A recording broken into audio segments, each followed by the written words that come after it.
Hi there, this is Doogie again from ultimatewireguy.com, and this is my tutorial on how to complete the ram racing. So you may notice now during the Brewfest event you got these extra quests. First thing you gotta do is called now this is ram racing, so you pick up this quest, and the moment you pick it up you'll be sitting on top of a ram. The first thing that I would do is find the ram racing reins on your backpack and put it somewhere where you can key bind it. This is very important. It'll make it a lot easier, so you can just tap on your button rather than right click,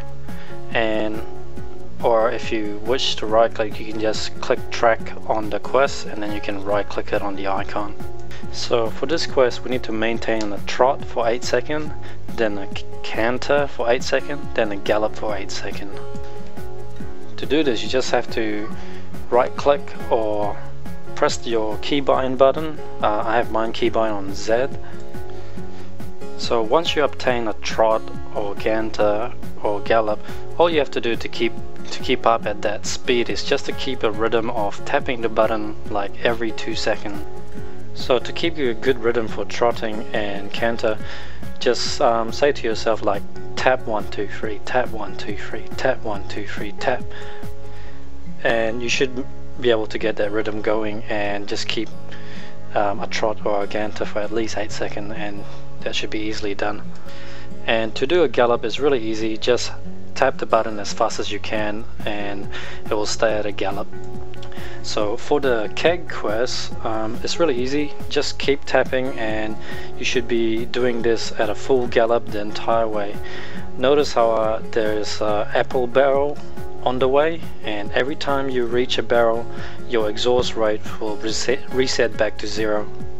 So this is for the Horde. Obviously the Alliance will be done in a different map, but it'll be similar, as you would still need to go find a keg on the way. There's 4 kegs on the way, so there's one right here coming up, and there's gonna be another one right here. The best way to go over is to just jump over them, and then you go all the way back to the quest giver and you will automatically pass the barrel to him. There's actually an apple barrel right there as well. I've just passed it. It's kinda a little hidden. If you're really good you really only need the 2 barrels in the middle, which is this one right here and the next one, and you should be able to gallop the entire way without visiting the barrels at the end. Only do this if you're confident with riding the ram. The best way to do this as well is to use your mouse to turn, so you can turn instantly as fast as I do. If you're still turning with your keyboard, I know a lot of people still do that. That's when you turn your characters around by using the A and D button. You shouldn't be doing that. Start getting used to turning with the key with your mouse, and you will also find you will improve in a lot of your gameplay, especially with PvP and as well as PvE. So yeah, so you should be turning with your mouse, and the only button you should be pressing on your keyboard is just to the key bind for your whip, so you can just repeatedly whip it as you turn with your mouse, and that's really easy. I just want to tell you about this handy little tip as well. This is with the quest called Chug Chuck. The Alliance have a similar quest. This is pretty much where you have to pick up the complimentary drink and hit this stout robot with the drink.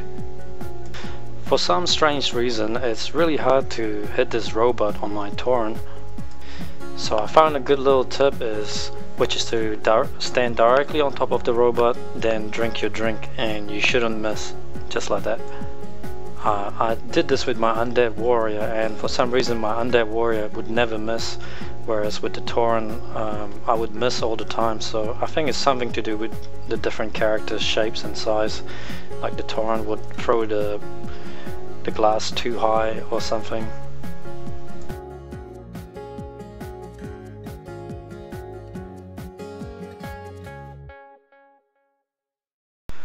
Another quick little tip that I like to tell you is the wild Wolpertinger quest. To save yourself some cash and stop yourself from getting so drunk for a really long time, talk again to the quest giver and he will give you a goggle. and if you put on this goggle, it will give you the drunken effect as well, so you can pretty much turn the drunk effect on and off just by using the goggle. And with the goggle you can look around for the wild Wolpertinger.